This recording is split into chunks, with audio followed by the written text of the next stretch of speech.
This is NTD Evening News. Live from our NTD Global Headquarters in New York City, here is Tiffany Meyer. Good evening, and thank you for joining us tonight. President Biden urging NATO leaders to ramp up their industrial production amid threats from China and Russia, and the U.S. rolling out a new move to prevent China from flooding U.S. markets. NTD's White House correspondent Iris Tao brings us this report. As world leaders gather here in D.C. for the NATO summit, President Biden's calling on these leaders to produce more defense equipment more quickly as Russia is making more weapons with the help from China. Here's President Biden speaking at a working session this morning. Watch. They're significantly ramping up their production of weapons, munitions, and vehicles. And they're doing it with the help of China, North Korea, and Iran. We cannot, in my view, we cannot allow the alliance to fall behind. And President Biden also highlights the tens of billions of dollars of investments that the U.S. is making in our defense manufacturing. President Biden in recent months has been increasingly warning that the Chinese Communist regime is providing Russia with materials and equipment used in the war against Ukraine. In addition to protecting Europe, the NATO Secretary General on Wednesday emphasized the need to maintain a focus on the Indo-Pacific. And we will reinforce our partnerships in the Indo-Pacific to push against the growing alignment of Russia, China, Iran, and North Korea. In their final joint statement to be released this week, NATO leaders are expected to call out China's threats to Western countries. And President Biden will hold a press conference at the NATO summit on Thursday, and he's expected to cover both domestic and foreign topics. And in another move to counter China, the Biden administration on Wednesday announced new tariffs targeting steel and aluminum routed through Mexico. And that's a move to prevent China from circumventing existing U.S. tariffs to export its cheap, state-subsidized metals to the U.S. The administration says these steps are all to prevent China from harming American workers, especially in states like Ohio and Pennsylvania. Reporting from the White House, Iris Tao, NTD News.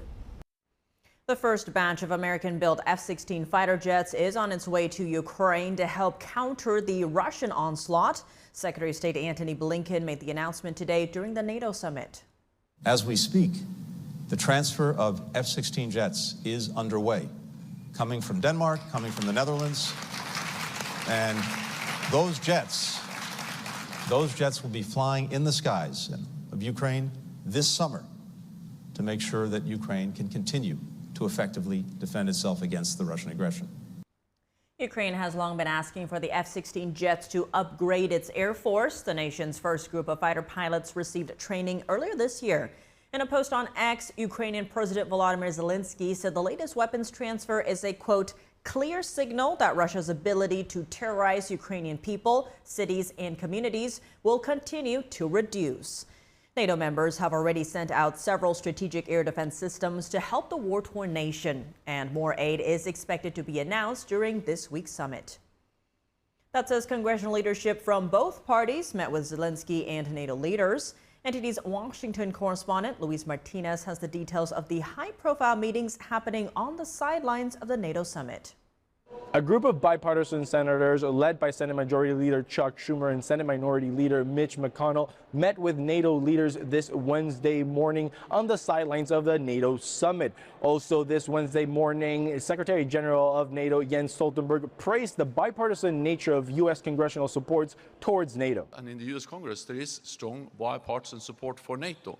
U.S. security interest is to have a strong NATO, strong bipartisan support, and that European allies are stepping up, investing more. I expect that the United States will remain a strong ally regardless of the outcome of the elections. Speaker of the House Mike Johnson is also set to meet with NATO leaders, in particular Greek Prime Minister, the President of the Czech Republic, and the newly elected Prime Minister of the United Kingdom. Senate leadership also met with Ukrainian President Volodymyr Zelensky. Zelensky presented Senator Chuck Schumer and Mitch McConnell with the Medal of the Order of Merit First Class in recognition of their support of Ukraine. Zelensky also met with Speaker of the House Mike Johnson, but not all House Republicans were pleased with the Speaker's decision. I think Speaker Johnson, instead of meeting with Zelensky, the President of Ukraine, should be more focused on doing everything he can to make sure the SAVE Act, which would protect our elections across the country, is made into a law. Speaker Johnson could be using his one of the most powerful positions in the country to do things like that instead of meeting with President Zelensky talking about sending more of our hard-earned tax dollars over there. It's ridiculous. Ukrainian President Volodymyr Zelensky urged U.S. lawmakers not to wait until the November general elections to continue providing the necessary tools for Ukraine to counter Russian aggression. Reporting from Washington, D.C., Luis Eduardo Martinez, NTD News. As tensions increase between Israel and Hezbollah, Egypt is now trying to prevent a full-scale war between them, warning it would affect the whole region. This comes after a couple hit by a Hezbollah rocket died from their injuries. NTD's Jason Perry has the update.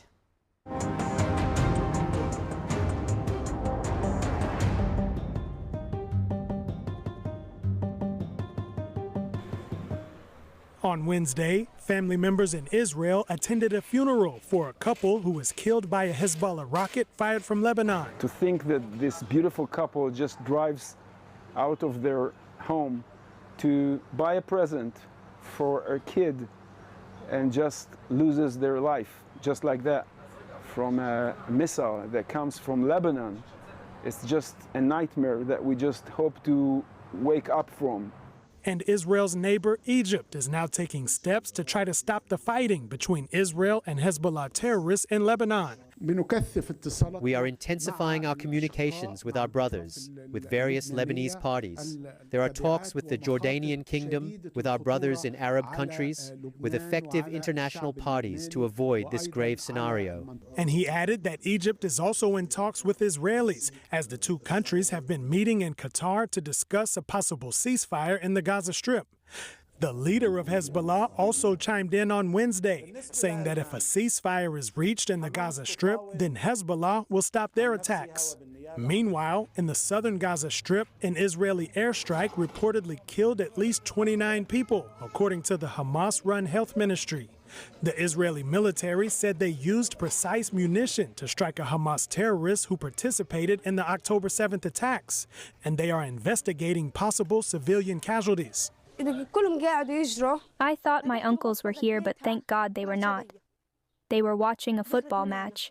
There were injuries and martyrs. I witnessed this. People thrown around and body parts were scattered. And in northern Gaza, residents returned to Shajaya after Israeli troops recently left the area. They spared nothing, even trees. There was a lot of greenery in this area. What is the guilt of stones and trees? And what is my guilt as a civilian? Also on Wednesday, Israel's defense minister said they have killed or wounded 60% of Hamas terrorists in the Gaza Strip. Jason Perry, NTD News. And breaking news, the House has just passed a bill that would prevent non-citizens from voting in federal elections. NTD's international correspondent Arian Posdar has the details. Non-citizens can vote in some local elections across the U.S., for example in Washington, D.C. But a House bill introduced by Chip Roy of Texas would now prohibit them from voting in nationwide elections. The Safeguard American Voter Eligibility, or SAFE Act, aims to secure nationwide elections. It would make it so that voters have to provide proof of U.S. citizenship to cast ballots. And the rules are even stricter for people who want to sign up to vote. They need to present a U.S. passport or a government-issued photo ID. And if the photo ID doesn't show the applicant's place of birth as the U.S., then it must also be presented with a supporting document, for example, a birth certificate or a naturalization certificate. Democrats say the bill isn't needed because there is no proof of widespread fraud being committed, and that the U.S. already has laws that prohibit non-citizen voting in nationwide elections. House Minority Whip Catherine Clark sent a letter to colleagues criticizing the bill, writing that a real ID driver's license, a tribal ID, or a military ID would be unacceptable unless coupled with additional documentation. This would be an extreme burden for countless Americans. A 2022 report by the nonprofit Movement Advancement Project estimates that around 15 to 18 million adults in the U.S. don't have access to documents to prove their citizenship. But Speaker Mike Johnson on Wednesday said it's what Americans want. Here's the number. 89% of Americans believe that only Americans should decide our elections. And that includes, by the way, 82% of Democrats, 80% of Black and African American voters, 78% of Hispanic Latino voters. Johnson recently published a report citing a 2014 study that analyzed the 2008 and 2010 elections, which concluded that the votes of non-citizens likely determined the outcome in certain areas. Former President Trump has long supported the bill. On Wednesday morning, he said that Republicans should pass the SAFE Act immediately. The bill is now heading to the Democrat-controlled Senate. Ariane Pastar, NTD News. The remnants of Hurricane Beryl are moving northeast, bringing tornadoes and a threat of flooding. Over 1.5 million customers are still without power in Texas, down from a peak of 2.7 million on Monday. And so we expect to see about 1 million customers get power by tomorrow, and then more each day. But this is going to be a multiple day recovery. People in Texas have to cope with intense heat with no air conditioning. Local authorities call the extended lack of power a life safety concern. Beryl is now a post-tropical cyclone centered over southeastern Michigan. It has maximum sustained winds of 30 miles per hour. A threat of heavy rain and flooding stretched from the Great Lakes to New England and included southern Canada. Over 70,000 customers are without power in New York, Michigan, and Pennsylvania. At least one tornado touched down this afternoon in upstate New York. In adjacent Vermont, residents are bracing for possible flash flooding. Much of the state is also under a tornado watch until 9 p.m. tonight. A persistent heat wave continues to scorch southern California, prompting the National Weather Service to issue multiple weather alerts. Areas across the northwestern U.S. also feeling the heat. NTD's Christina Corona highlights the areas most affected. The record-breaking heat wave affecting Antelope Valley and Los Angeles County is expected to peak this week, with temperatures soaring over 110 degrees. According to the National Weather Service, Lancaster and Palmdale set a new record Wednesday for the most consecutive days over 110 degrees, with triple digits expected to extend into the weekend. Lancaster is forecasted to reach 112 degrees and Palmdale 110 degrees. An excessive heat warning is in effect until at least 9 p.m. Saturday for the Antelope Valley, Interstate 5 corridor, Western San Gabriel Mountains, and Highway 14 corridor. A similar warning is in place until 9 p.m. Thursday for the Santa Clarita Valley, Santa Monica Mountains recreational area, Calabasas, Agora Hills, Valencia, East Los Angeles, the San Gabriel Valley, and parts of the San Fernando Valley, including Burbank and Topanga. In Washington, the Department of Transportation shared images of heat-buckled roads. US 195 south of Rosalia buckled at the Horn School rest area, with crews working on repairs to prevent further damage. Extreme heat causes roads to expand and contract, more with prolonged heat waves. High heat asphalt roads become more fluid-like as temperatures rise, resulting in ruts when cars drive on them. And in the desert city of Las Vegas, Nevada, residents endured the 5th consecutive day over 115 degrees. In Oregon, the state medical examiner's office said high temperatures are expected to have caused 8 deaths. On the East Coast, the Philadelphia area, northern Delaware, and nearly all of New Jersey were under an excessive heat warning Wednesday, with temperatures hovering around the mid-90s. Over 142 million people across the U.S. were under heat alerts Wednesday. To stay cool during the heat wave, visit local cooling centers, libraries, or even air-conditioned stores. Beaches offer the best relief, with coastal temperatures expected to remain in the mid to high 70s. Christina Corona, NTD News, Arcadia. Turning now to the economy, Federal Reserve Chair Jerome Powell is telling lawmakers this week that high inflation is not the only risk for the U.S. economy. He says a weakening labor market is just as much a risk. To break down the current state of the economy and the job market for us are two guests. Julia Pollack is the chief economist at ZipRecruiter, and Jeffrey Tucker is senior economic columnist at the Epoch Times and the founder and president of Brownstone Institute. Thank you both so much for joining us. Julia, I want to start with you. Fed Chair Jerome Powell told lawmakers he is keeping an eye on any signs of a weakening job market, saying that's just as much a risk to the economy as high inflation. What do you make of that, and how will it impact Americans? Well, I think that's a very good sign. It means that the Fed is well aware that the unemployment rate has ticked up to 4.1%, that it is uncomfortably close to triggering a recession indicator rule, the SOM rule, and that we need to keep an eye on the labor market, because we've seen historically that when labor market conditions deteriorate, they often continue to do so. And Jeffrey, what's your take on this? How could or will this spill over to other sectors like housing, groceries, etc.? The job market's been really never recovered since lockdowns. It's been weak for 4 years, and now we have a huge divergence between the establishment survey and the household survey. Establishment survey looks pretty strong. Household numbers do not look so strong. And I think when Powell's talking about this, he really is referring to the household numbers, which look, historically very, very weak. We still don't have labor participation back where it needs to be. And traditionally, recessions are associated with major problems in the labor market. So the Fed's watching this really carefully because it could be a serious sign of a flip in the direction of the business cycle. It always has been historically. For some reason, labor market's seemingly doing okay, but there's underlying weakness, and the Fed's concerned about it. And taking a step back here, Julia, what is the current state of the economy and unemployment? Sure. So, as Fed Chair Powell said today, the U.S. economy is doing better than pretty much every other peer economy in the world. Inflation has come down. GDP growth has been stronger. GDP per capita has been much stronger in the U.S. than it has in other countries. And yet, there are also some signs that we should be concerned, like a slowdown in consumer spending, an uptick in delinquencies on credit cards and things like that. And then also just the fact that the economic sentiment, consumer sentiment, has been very, very weak. Now, on the one hand, job seekers and consumers may just be like that patient that comes to the doctor and are convinced that they have something wrong with them, even though all their test results are fine. Martha Gimbel, another economist, made this analogy. In that case, it's hard to know whether the patient is a hypochondriac or whether they know something that we don't. And I think that's why sort of the doctor is sitting at the edge of his chair and paying close attention.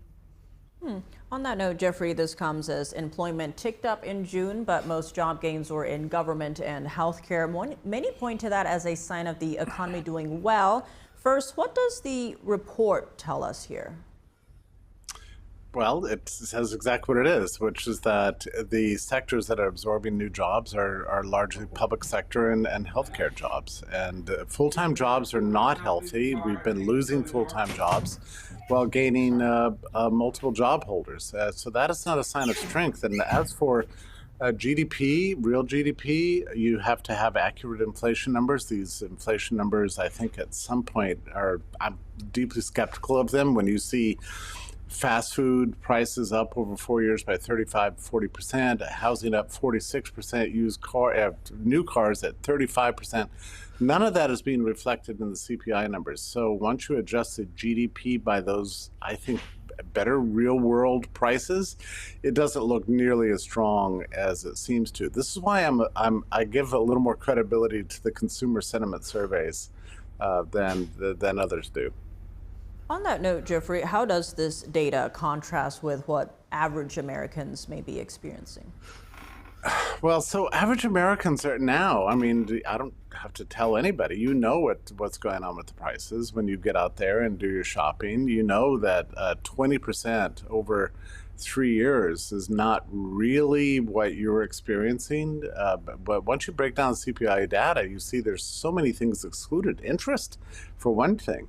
But an accurate measure of health insurance, housing costs, rent, there's so many things that are not included. And even the things that are included, there's hedonic adjustments that make you a little bit go, well, I'm not so sure about this, So I think we need to look at the CPI data really carefully. And you also have to adjust the retail sales by even conventional CPI data. They're not up nearly like what the retail sales seem to be in nominal terms, and the same is true with factory orders and otherwise.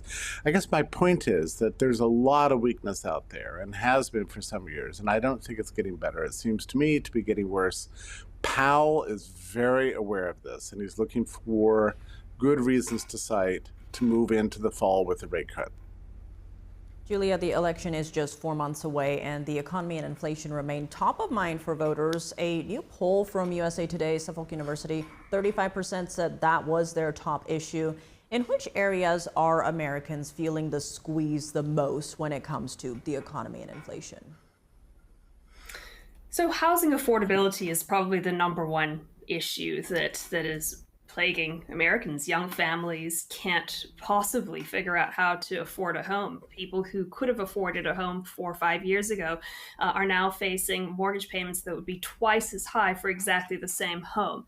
So that's one issue. Another that's sort of invisible is the toll that higher financing costs are taking on small businesses. You know, a small business that might want to expand now needs to seek a business loan to do so, you know, to open a new location or get a new truck. Those financing costs have become so punishing now that they've turned many businesses from profitable enterprises into unprofitable and nearly bankrupt enterprises. And I think that's why we're seeing restaurants and bars lose jobs in 3 of the last 6 months in the jobs report.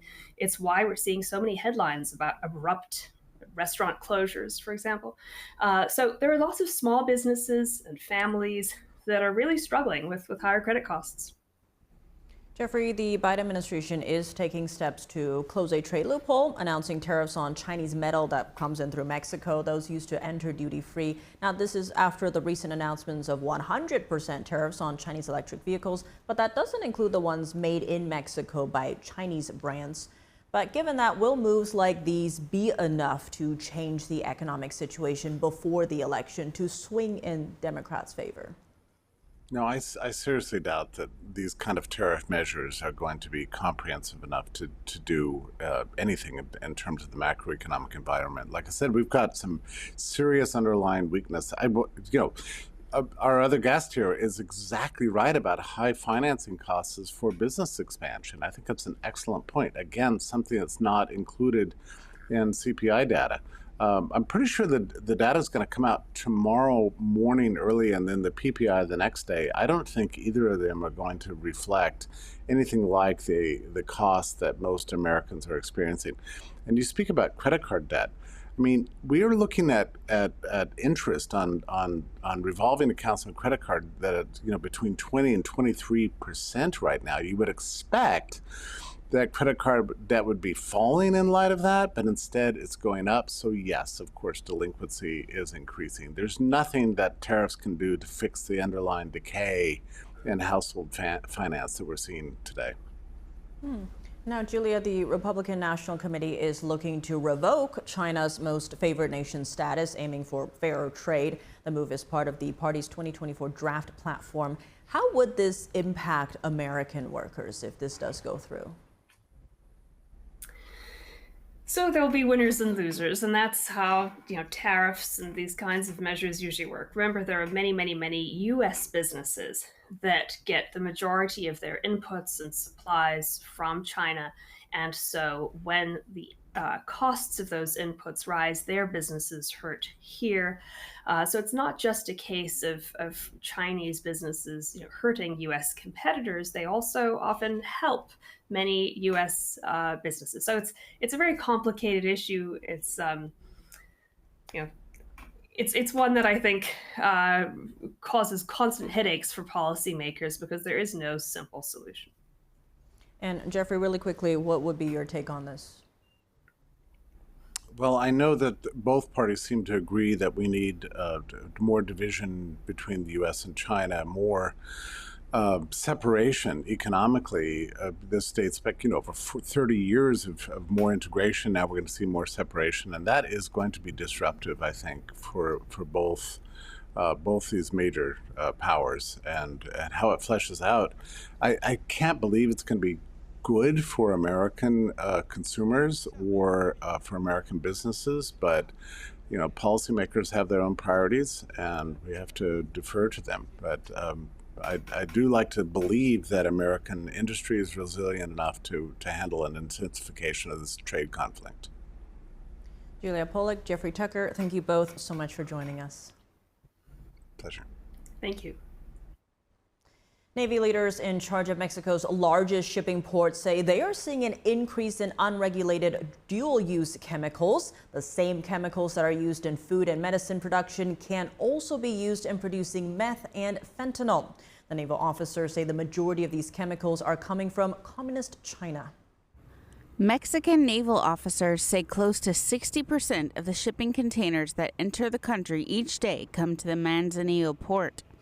When the containers arrive, officers say only about 2% of the contents are inspected. In total, only about 10% of the ships that dock at the port are physically searched. They note a full search is conducted if they get tipped off about illegal cargo. The head of the port says due to its location, the Manzanillo port is ideal for transporting cargo to North America, South America, and Asia. According to U.S. drug enforcement officials, Mexico has long been the source of most of the fentanyl that comes into the U.S. Within the last few years, Mexican drug cartels have stepped up exports of meth to Australia, the Netherlands, and China.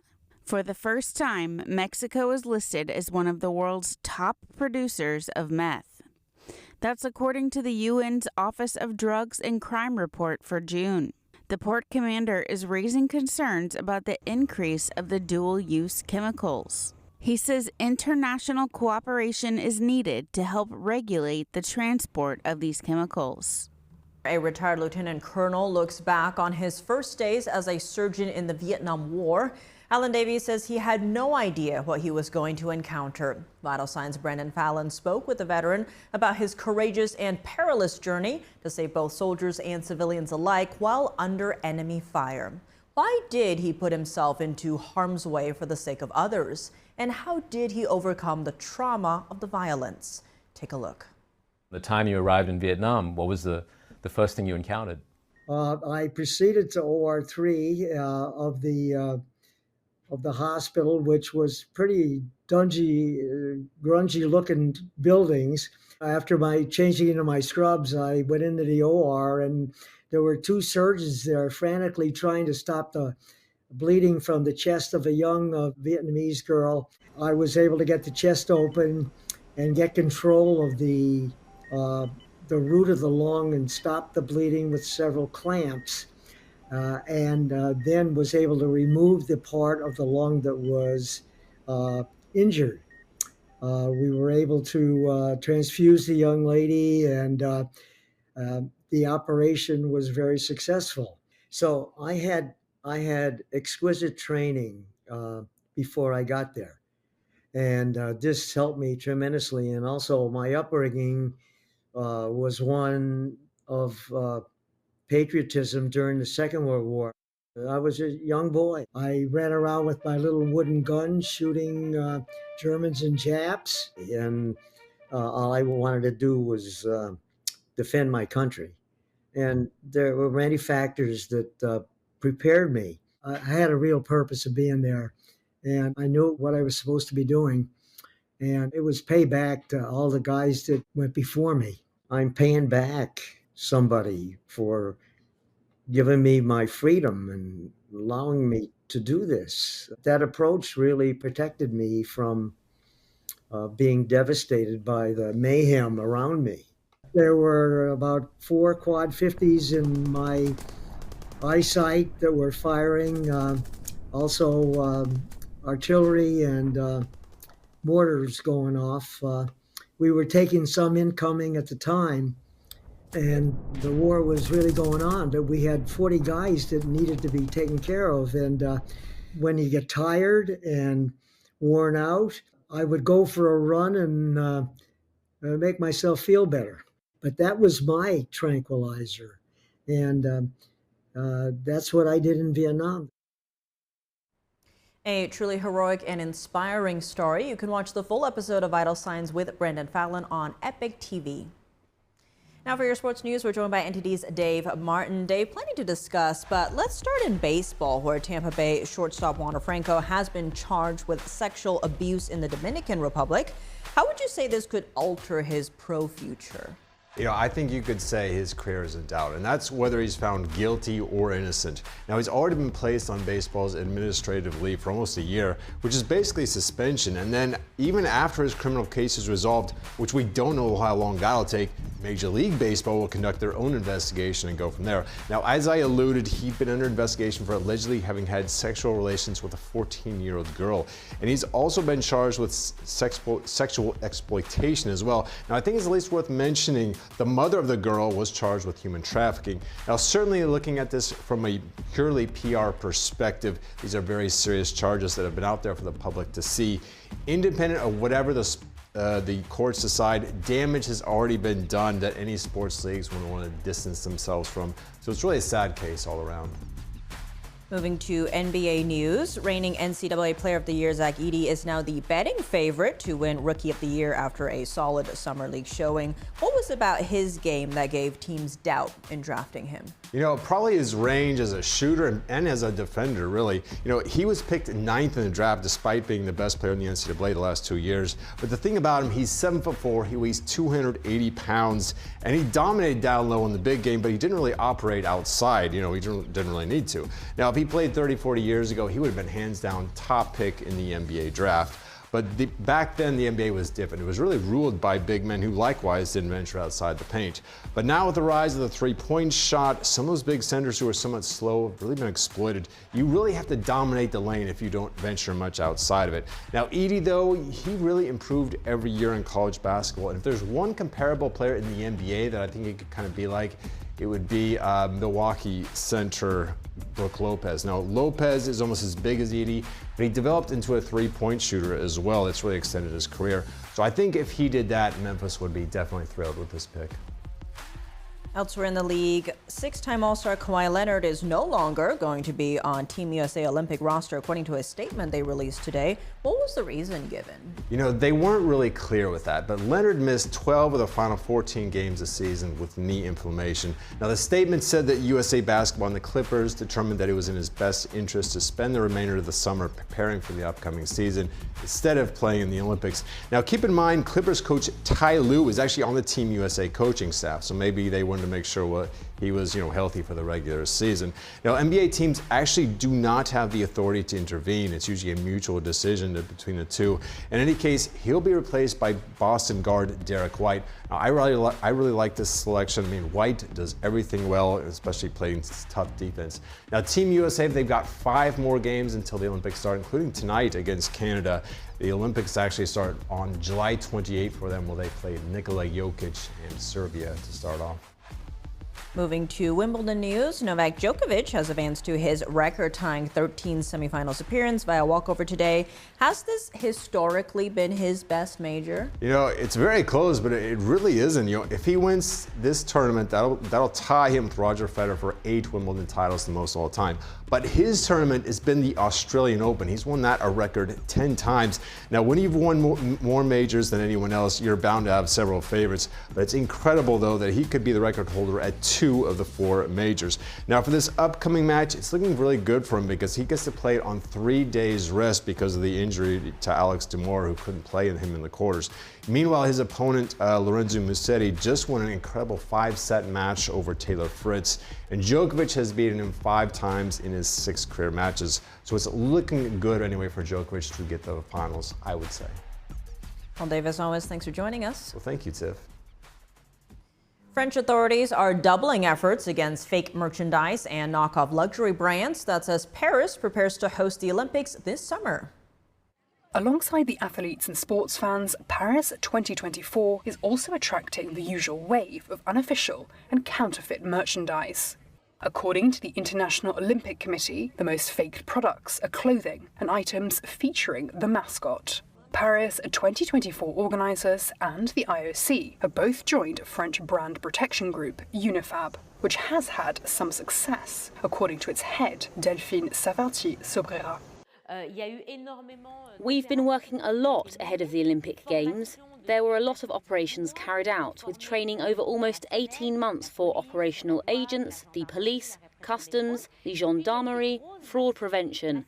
And there were big, major operations like a few weeks ago, the closure of more than 10 stores in the Saint-Ouen area, which is 500 metres from the Olympic Village.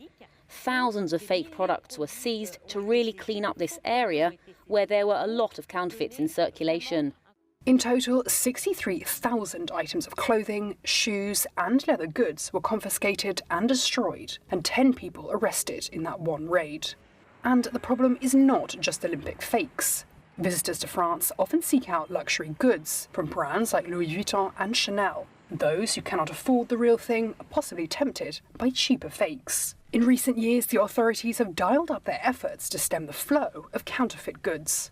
Customs seized 20.5 million counterfeit products in 2023, a 78% increase on the 11.5 million confiscated in 2022. Criminals who know that counterfeiting brings huge returns with little investment also engage in other illegal activities, such as arms trafficking, prostitution, human trafficking, etc. So people should know that buying a counterfeit also means financing major trafficking or even terrorism. Unifab has also opened a museum to help educate people on the big business of luxury fake items. Counterfeit branded clothing alone cost companies in France an estimated average of $1.83 billion in lost sales each year between 2018 and 2021. That's according to the European Union's Intellectual Property Office.